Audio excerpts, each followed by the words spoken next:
So, good afternoon, everybody. The clock's just ticked over midday, and this is the second day of our ISA event with Michael Morris, CEO of Picton Property. Picton Property is slightly unusually, at least in investment trust world, an internally managed REIT, although there's probably more internally managed REITs listed on the London Stock Exchange than are externally managed ones. Michael will come on to explain a little bit about that later. But just in opening, I'd say that Picton and in many of its peers is trading on very wide discounts and have been for some time. And I think the kind of main macro factors that have driven that are pretty well rehearsed now, with the rise in interest rates that began in 2022 in lockstep with rising inflation. But what's been happening underneath that is pretty positive in many respects, and whilst everybody has a kind of relationship with commercial property in their daily lives, in some respects, a lot of what goes on may be less obvious to the casual observer than it is to a professional investor and manager such as Michael. And with perhaps the macro factors that have driven those discounts now appearing to be abating, I think it's a pretty interesting time to take another look at those discounts and what the underlying assets that go to make up trusts like Picton were all about. So in a couple of seconds, I'll hand over to Michael, but just the housekeeping for those who are joining for the first time. Michael will speak for about 20 minutes. There's a Q&A box you can enter questions in. Please do. I'll be looking at those while he's speaking, and then there'll be plenty of time afterwards for me to put some of those forward. And with that, Michael, I'll hand over to you. Thank you, Alan, and good afternoon, everybody. Delighted to be here and talking to you.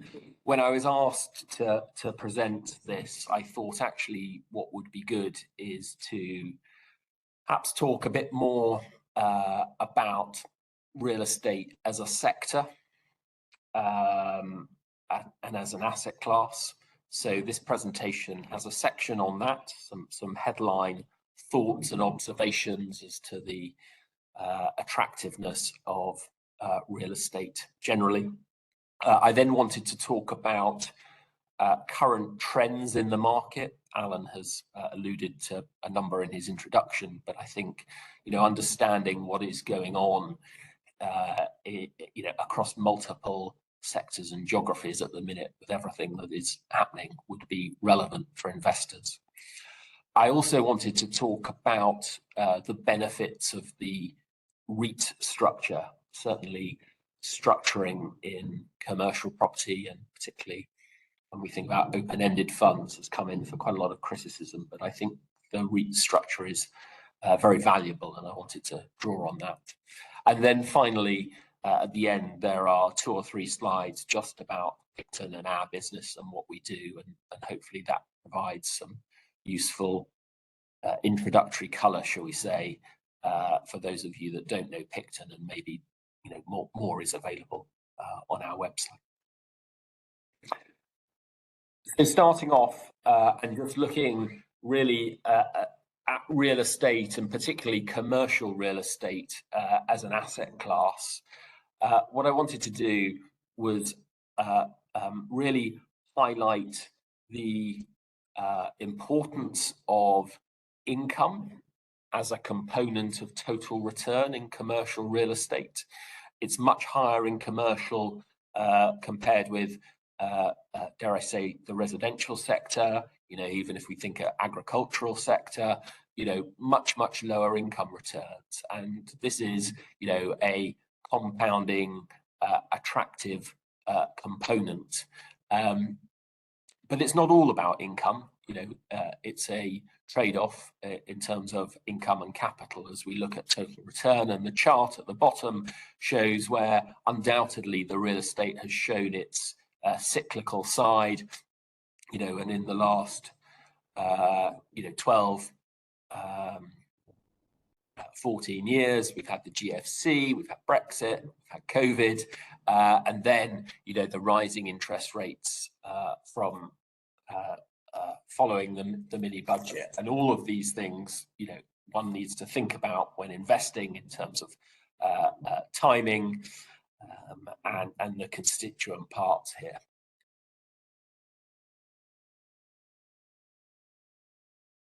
The next point I think to mention is the point about the fact that sectors within the commercial real estate market have different characteristics and may be performing differently at different moments in time. And a good example of that would be something like owning the leisure sector just as COVID hit would have been particularly challenging, because that specific type of occupier was heavily impacted by lockdown, whereas owning industrial warehouse logistics during COVID, the reverse was true. So understanding the different sectors is important. The approach that we take is that clearly we want to own more of the right sectors, but we recognize that there is a benefit to owning a diversified portfolio, so that the risk and cyclicality in any one area, be that geographic or by sector, is reduced, and I'll come on to that in a minute. And for us, owning the right assets is as important as just owning the right sector. I think it's important to focus, at an asset level rather than purely just sectorially. The next point that I thought was relevant is around supply and demand. And clearly supply and demand changes over time. But I think the key thing, particularly insofar as UK real estate is concerned, is that it is a small island with a dense population, and land use is probably more constrained in the UK than in many parts of the world, and that has an impact both on overall supply, but also the ability to reposition and reuse assets for alternative uses. And I can think of examples, in the last few years where, office buildings have had higher value, higher site values as industrial assets. We've seen plenty of buildings in the retail sector be repurposed for higher value uses, and I'm thinking particularly around residential and other living type uses. And this overall tightness of supply, I think, is a really important factor in the UK market. The other thing just to note in the UK market at the minute, and you probably all be aware of this just from general knowledge, but the build costs of property, the costs of repairs, maintenance, etc., have all gone up considerably, and we know about those costs rising post-Brexit, but actually it's a long-term theme that construction costs have been rising. And where we sit today, construction costs in a lot of sectors mean that development is unviable, and that equally has a constraining effect on supply, which is in itself supportive for rental growth.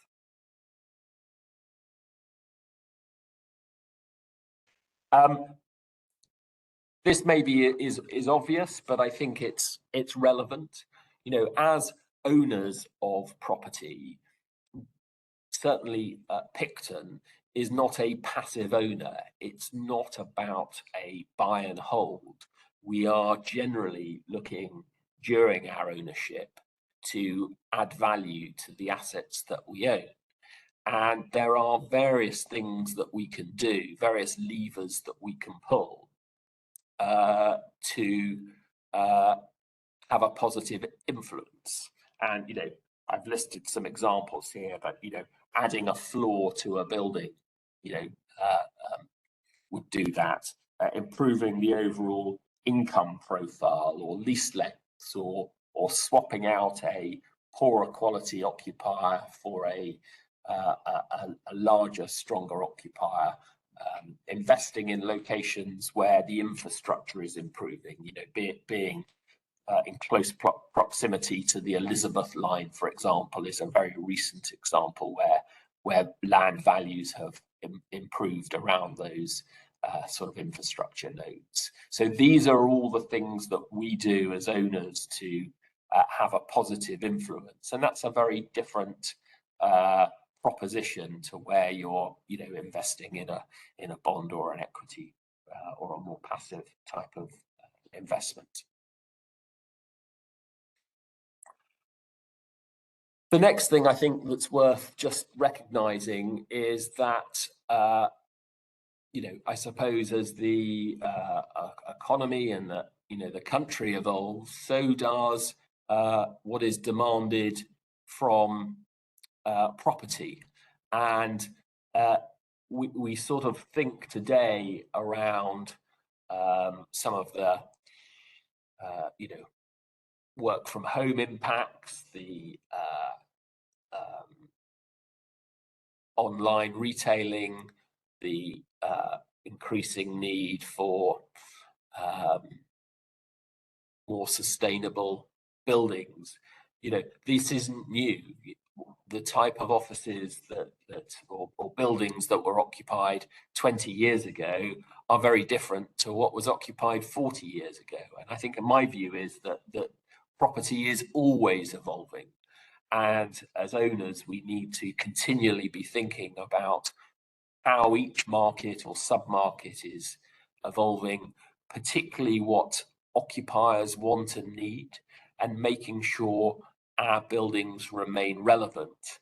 And I suppose from an investment perspective, ensuring our buildings are adaptable so that they can be progressed over time. You know, a good example is you know, where I'm sat now, an office building in central London. This particular floor that I'm in currently, maybe 6 years ago, was retail space, and we got planning and repurposed it for offices. So again, in a specific building, this kind of reuse and adaptability is really important.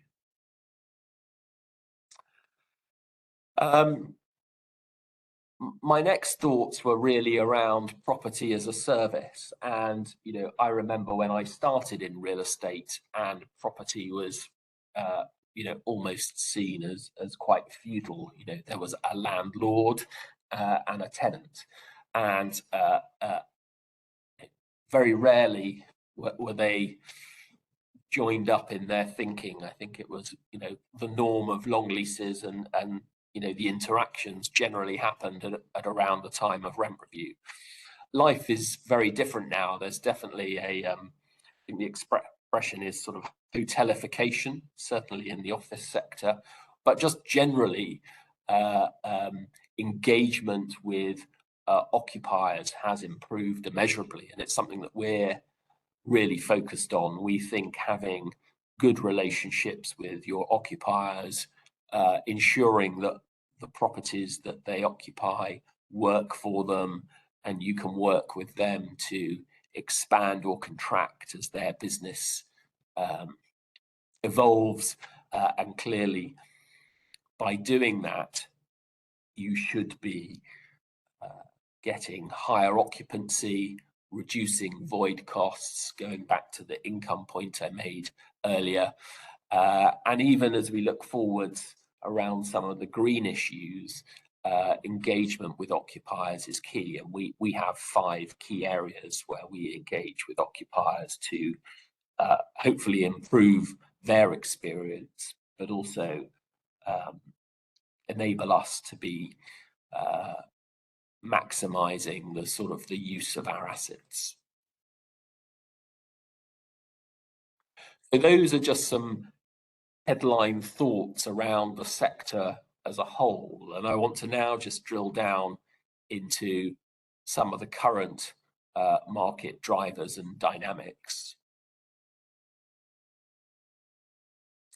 I think it goes without saying that, you know, the commercial property market, as indeed many other markets across the UK or even the globe, have been impacted by rising rates. You know, the speed of the increase in, be it base rates, be it 5-year swaps, be it gilt yields, has all had an impact on commercial property. In fact, it had a bigger impact on commercial property in the residential market. Overall, values have come off around 25% since their peak in June 22, and I think this is where the UK, having perhaps a more transparent market than many property markets globally, has seen a more marked correction, and clearly that's had implications for people who are heavily leveraged. I mentioned earlier about the implications in open-ended funds and redemptions, and it's also had an effect, as Alan said, on ratings or share price ratings in listed companies over this more volatile period. Despite these capital movements that have been heavily influenced by rates, which clearly have also affected occupiers, you know, any occupier business that's got finance will know the impact of rising costs. But actually, the occupational markets have been remarkably resilient, and actually, in the year to December, not only last year but the year before, we saw positive, albeit quite muted, but positive rental growth in all 3 core commercial sectors: industrial, warehouse, logistics, offices, and retail. That's as strong, you know, as it's been for some period of time, certainly going all the way back through even to pre-COVID. And the fact that all sectors have shown that growth, I think, is quite telling. I think it comes back to supply and demand, as I've said. It comes back to the resilience of occupiers. I mentioned around the sort of the income component of property. You know, even during COVID, income was far more resilient than the market gave it credit for, and I think this is another example of that, where occupiers and their need to occupy the right assets for their business, you know, remains fundamentally important. I wanted to touch on sustainability. Different people have different views about this, but as far as we are concerned, this comes back to the evolution of property over time, and recognizing that our occupiers are increasingly wanting to be in buildings that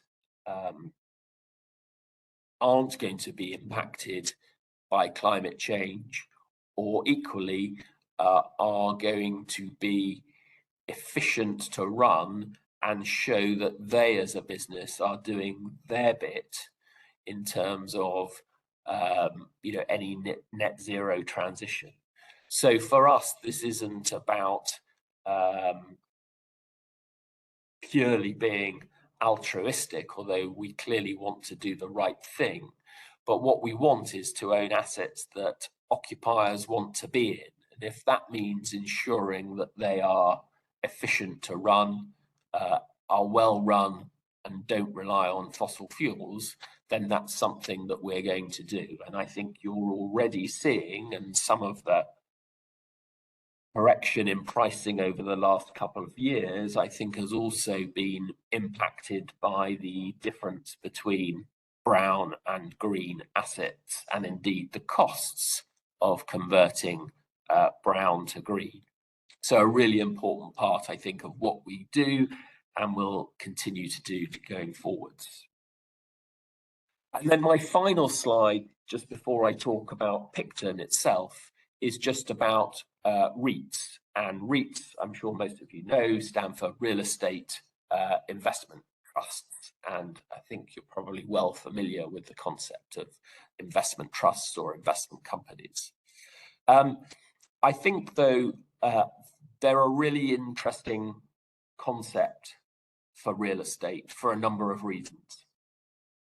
Number one, we all know that property is a relatively illiquid asset class. You cannot buy and sell property overnight. It takes months. That's just the nature of the product. So to have a wrapper where there is daily liquidity, but without challenges of redemptions, I think is a really interesting concept. Secondly, by accessing or using REITs, you're accessing assets that ultimately are impossible to buy in any other way. Our average lot size in our portfolio is £15 million.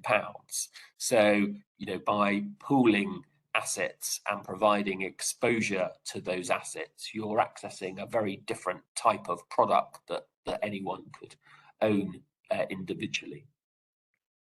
Also, I think, is the fact, and maybe not everyone is aware of this, but buying and selling commercial real estate is actually quite expensive. The cost of acquisition of any new property, assuming that stamp duty is paid, is close to 7% when you add in all the costs. And that's a significant number in the context of returns generally. And so buying through a wrapper such as a REIT, there isn't that direct friction cost that you might have in other structures. And I think that is really important. Finally, I suppose I'm just going to mention the pricing doesn't always directly correlate with underlying valuations. In the short term, you have disconnects where share prices trade on premiums and discounts. And I think that's an interesting concept, and where one has to think through the market per se, and then the pricing of the structure, because the two, as I said, aren't always correlated. So those are the 10 things that I think are relevant to investors thinking about commercial real estate investment currently. I wanted to just mention 2 or 3 things about Picton for those people who aren't familiar. We're an internally managed diversified REIT. Our portfolio is valued quarterly by CBRE. It was last valued at just under £750 million. We've been going since 2005. We're very proud of our long-term track record. We've delivered upper quartile performance against the MSCI quarterly index since launch. I think when I last looked, we were ranked 5th out of 144 vehicles measured by MSCI, and that's a long-term track record that we've delivered, investing across different sectors, different geographies, in very different markets and backdrops, from GFC all the way through to COVID. Currently, our portfolio is more skewed to industrial, warehouse, and logistics. And also the portfolio is more skewed towards London and, perhaps more importantly, the southeast of the UK, and that ties back with some of the comments I made earlier about supply and demand. Our current portfolio yields about 5.25%, but we have some vacancy, so the reversionary yield rises to over 7%. We have a very diverse occupier base, nearly 400 occupiers. That provides, ultimately, you know, the rent provides the cash flow that's the kind of engine of the business. We're a very simple business. You know, we collect rent, we manage assets.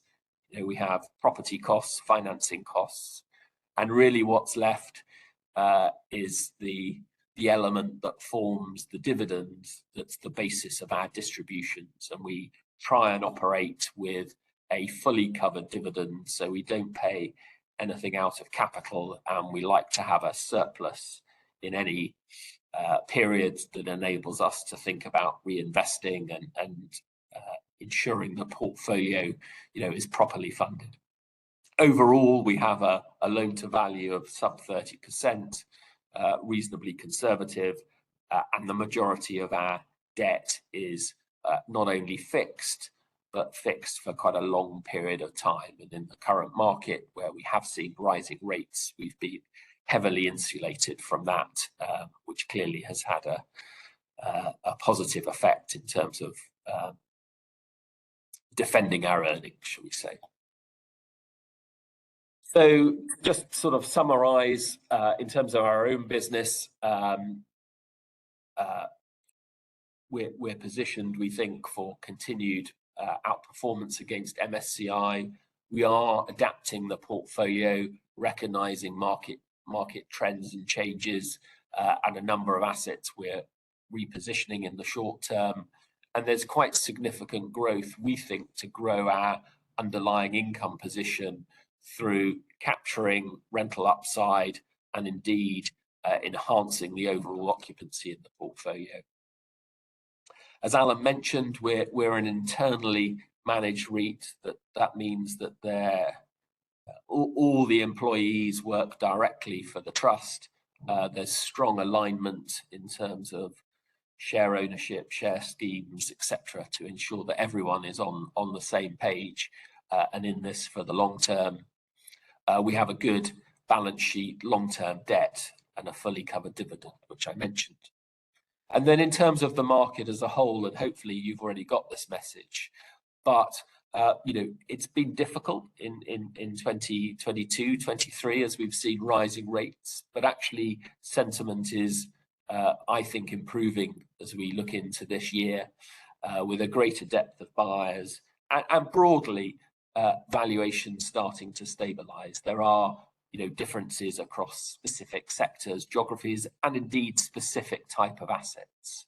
The occupational market, as I've mentioned, is definitely more resilient than one might think, you know, and that is, we think, a key driver going back to supply and demand that is going to drive rents and income going forwards. So I'm going to end there, and Alan, over to you. Thanks, Michael. Very comprehensive, and you've answered some of the questions along the way, which is very helpful. But interesting question. You mentioned that you've obviously been with Picton from the start, and we're looking at almost 20 years now, aren't we? So when you look back, and then also when you look forward, and you mentioned your long-term outperformance. What do you think has generated the outperformance? Is it the selection of sectors, or is it the if we use an equity phrase, the stock picking of individual buildings, or is it what you've done with those buildings once you've acquired them? Or I mean, I suppose it's a mix of all of them, but do you have a kind of sense of what the Picton way is that tells you how you outperform? So I think I'm particularly recognizing the period that we've been through, certainly in the last 10 years, there has been a much divergent, more divergent returns between sectors than there ever has been. So probably if we go pre-GFC,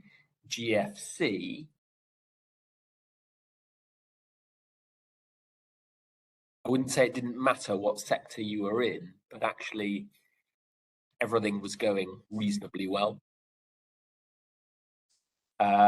Since then, there's been much more divergence, and I think what has helped us outperform, and I'm very definitely of the view that there is no one thing, but I think if we start and think about being in the right sectors and having more exposure to the better performing sectors and less exposure to the underperforming sectors, that's a great place to start.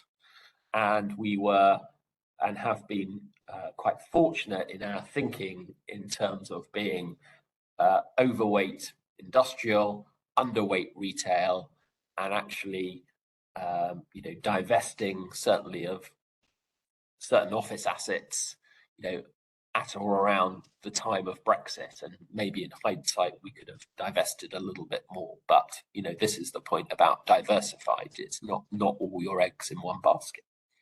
So right sectors and evolving the portfolio, I think, is really important. Then I think it's really important to own good assets. I'm not a believer in buying a sector, but not buying the right sort of assets in the sector, because I think although you've probably got the tide with you, so to speak, if it's not the right type of assets, there is a risk it could be stranded, or a tenant leaves, you've got a large void, an income loss, all sorts of things there. So I think trying to tie that piece in is important. And then finally, it's about the proactivity of your ownership, and hopefully that came across in one of the slides. It's good to have the first two, but there are also scenarios where you might not be in the right sector, but actually because you've been able to renew a lease, extend the income for 10 years, sort of capture some upside through building enhancement, that might equally offset some of the sector issues. So it's great if it's in the right sector, it's even better. But I think we've always been quite hands-on and roll our sleeves up in the way that we approach real estate, and I think that is also a factor in our outperformance. Yeah, and just picking, we can come on to offices in a bit, but just picking your largest sector, and again looking at the kind of long run of history. This is a sector where a lot of people perhaps have that industrial assets are behind a fence, or you just pass them at speed on the motorway or whatever it might be, and perhaps people have less appreciation of the kind of uses and the kind of long-term supply demand imbalance that's led it to be such an important sector for you, and perhaps you can talk about some of the trends that have led it to be such an important sector for the UK economy as well. Yeah, so I mean, one of the reasons I got into real estate is I didn't desperately want a desk job, and even to this day, getting out and being in other buildings, I find fascinating, and I particularly find it fascinating to see what other businesses do, because our thought, the things that companies do that you just can't even imagine is fascinating, and I think it's particularly interesting in industrial warehouse logistics type assets, because you really see the nuts and bolts of what happens, and what makes everything tick in the UK economy. And we have in our, what I'm going to call, industrial portfolio, we have highly scientific healthcare type companies testing bloods. We have technology companies, we have catering businesses. The list is endless. And one of, I think, the attractions of the sector is actually the widely diverse range of occupiers that type of building appeals to. And the reason it appeals to lots of different occupiers is ultimately these buildings are simple story. There's 4 walls and a roof and maybe some offices at the front. They're quite simple buildings, but their versatility is what makes them attractive. How the industrial sector has evolved. I mean, I remember when I was a graduate, and industrial was almost seen as like a dirty word. You don't want to be involved in industrial property. That's a bit uncouth. That's the perception of it. And I imagine that going through the 70s and 80s and the sort of deindustrialization of the UK, it probably wasn't that an attractive type of proposition. There was too much industrial floor space in the UK. And actually, industrial floor space was generally being converted to other uses. So you can think about warehouses in the Docklands becoming flats or offices. You can think about, in most town centres, old industrial type units then being converted into retail warehouse parks or leisure parks or out of town supermarkets as they are now. So we went through a long period where actually industrial was the underperforming sector, and probably not, well, maybe unsurprising as we think about life today, but retail was the thing to have. Everyone wanted retail. A year wouldn't go by where there wasn't a new shopping centre. We know now that you can go into multiple towns, there might be 4 shopping centres.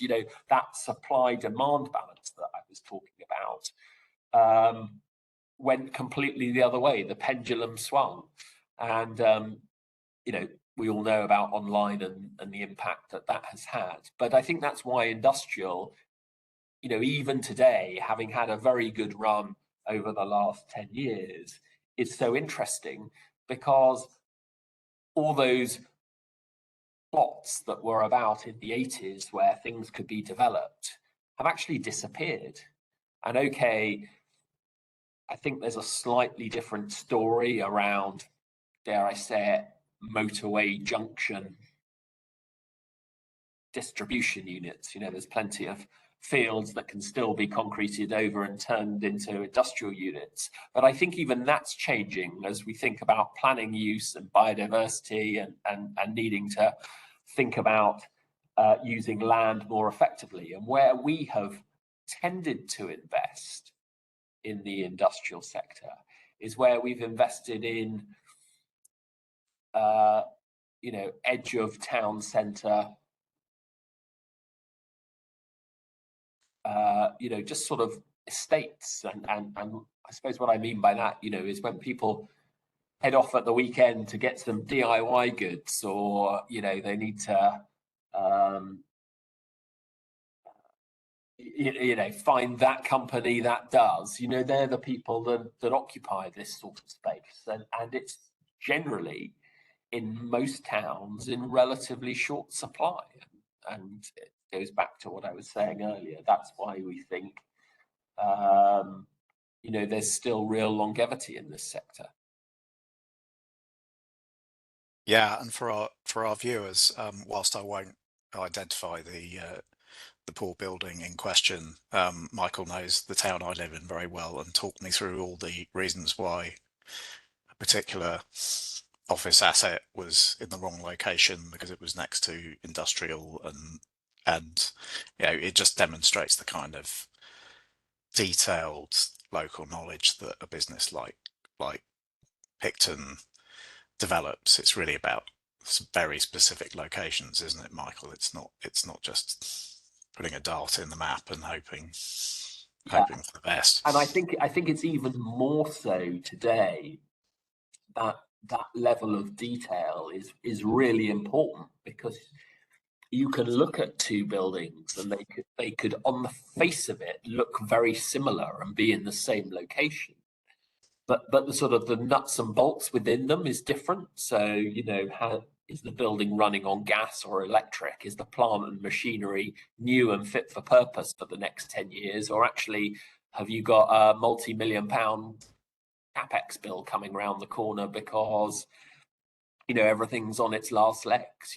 This attention to detail, and even the, getting into the nitty gritty of the sort of occupier audits. What is their business? Are they expanding, contracting? How are they going to use the space going forward? So they're going to be needing more space.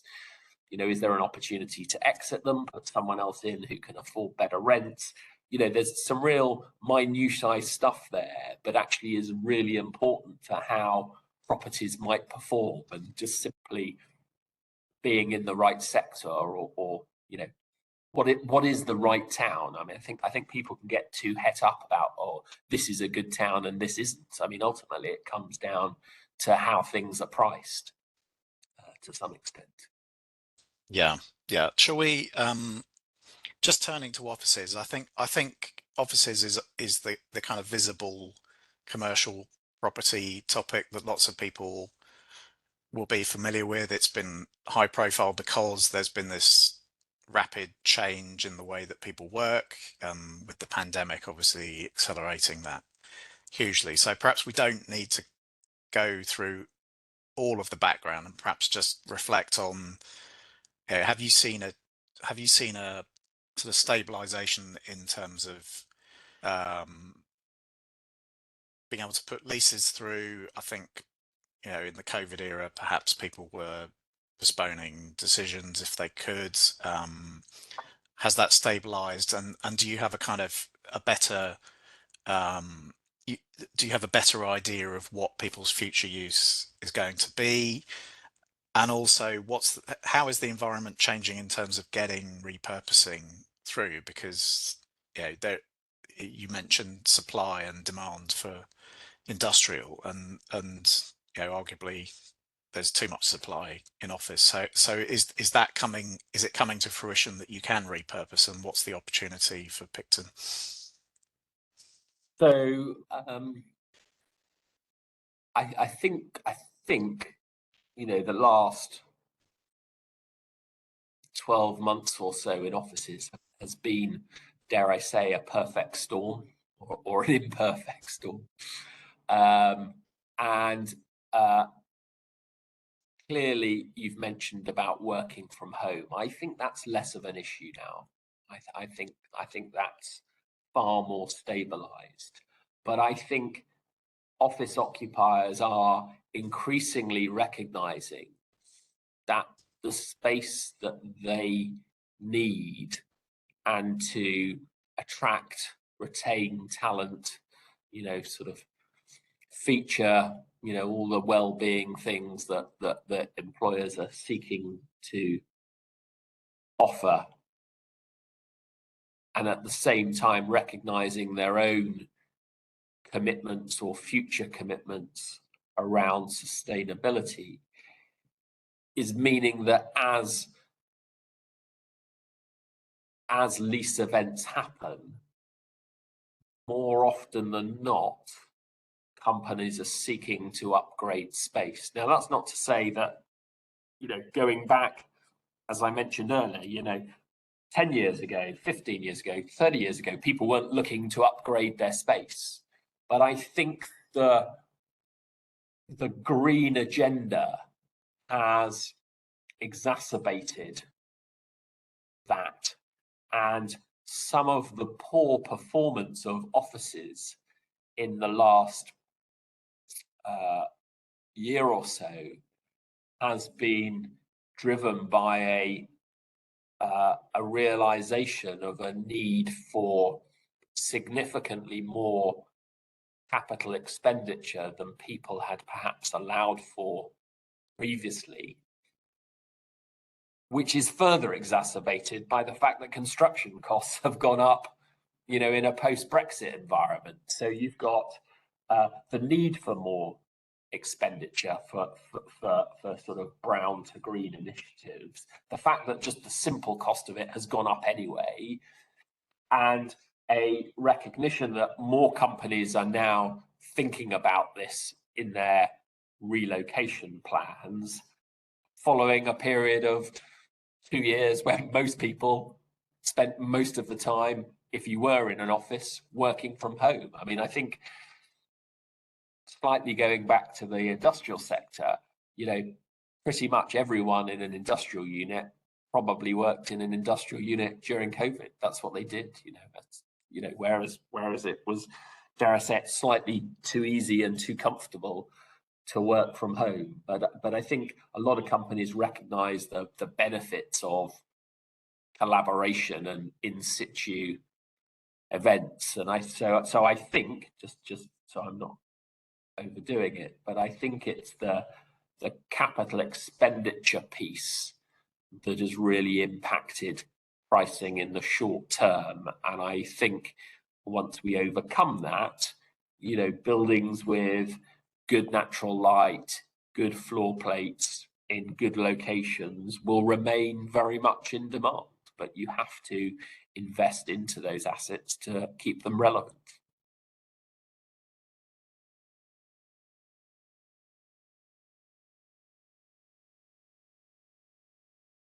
Yeah, thanks. I know we're running over time, but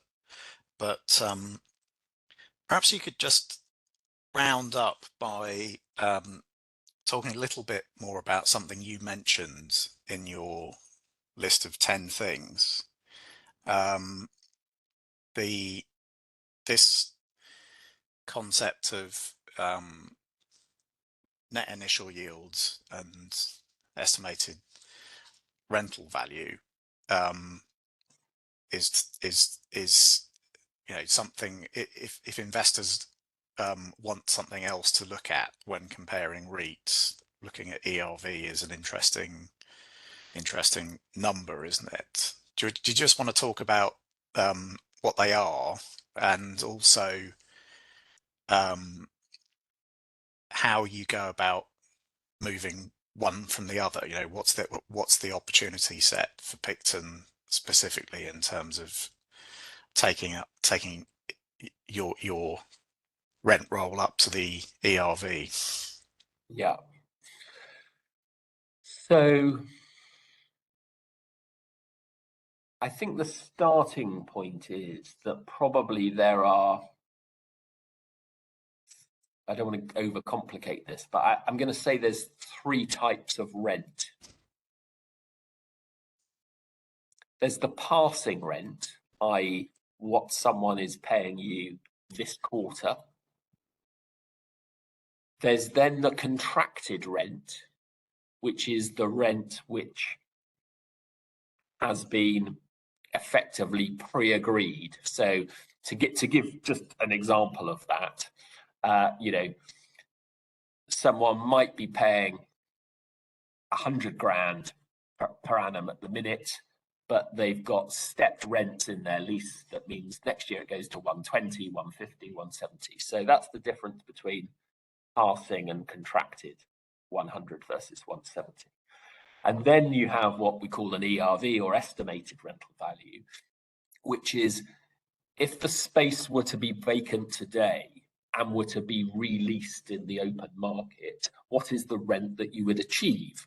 And in that scenario that I've just mentioned, you know, the rent, the ERV might be 200, it might be 150. You know, that depends on the specific asset type you're in. So as a landlord, you know, what you're trying to do always is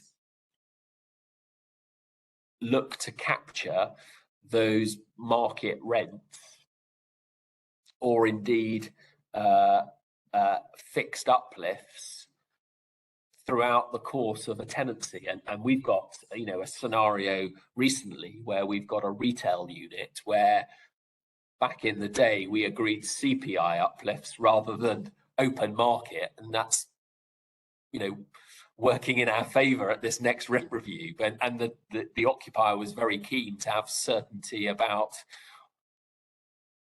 where their rent would go at a point when clearly CPI was very low and they didn't think that the rent would rise very much, and it's transpired the other way. So those are the three aspects. You can capture your ERV generally at a rent review or lease expiry, and more often than not, the norm in commercial property is to have rent reviews every 5 years, which feels, you know, as I say it, slightly alien, because if you own residential property, you probably get the rent increased annually, but it doesn't strictly work like that in commercial. Generally, though, in commercial, people take longer leases, longer lease commitments, and that's maybe a reflection of why the rents are more stable. But that's how you can see you can get this embedded reversion built into your portfolio, because if the rent was set 3 or 4 years ago,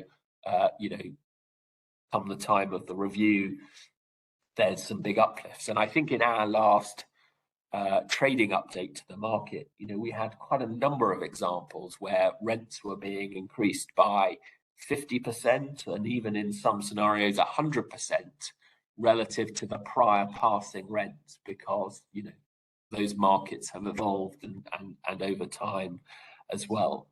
So for us, capturing that reversion, that upside, that full potential of the portfolio is driven by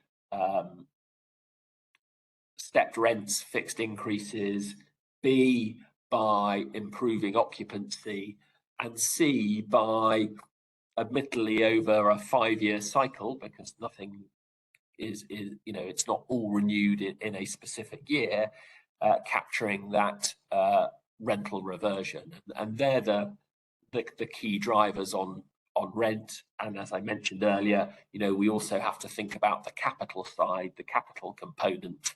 And you know, you might, in certain scenarios, you might forgo a slightly higher rent, but for a longer lease, for a better quality of tenant that provides more income security. So we're also, it's not just about always maximizing the rent. There are scenarios where we're thinking more holistically from a total return perspective. But you know, the starting point is, if you invest in markets where rents are growing, that's a great driver and an underpin. Yeah, and obviously in the long run, growing income, you know, the whole game of property is growing income, capital values follow. It may not seem like that in the last 2 years, but you know, there's this almost this head of steam building up, isn't there? That you've seen rental growth, even as the macro factors I alluded to at the beginning have sent share prices in the opposite direction, which is why this is a good time to take a deep dive, which is what we've just done, on some of the things that everyone should be looking at with property. So with that, obviously there's information on Picton on Kepler's website. I can confidently say that Michael and his team put an awful lot of effort into the information they provide in their annual and interim accounts and all the other documents on their own website as well. So there's a wealth of information there. And today's session will be up on the website for you to look back on in due course. And so with that, I'll thank everyone for attending, and thanks to you as well, Michael, for a really thought-provoking presentation, and we'll see you on the next one. Okay, thank you.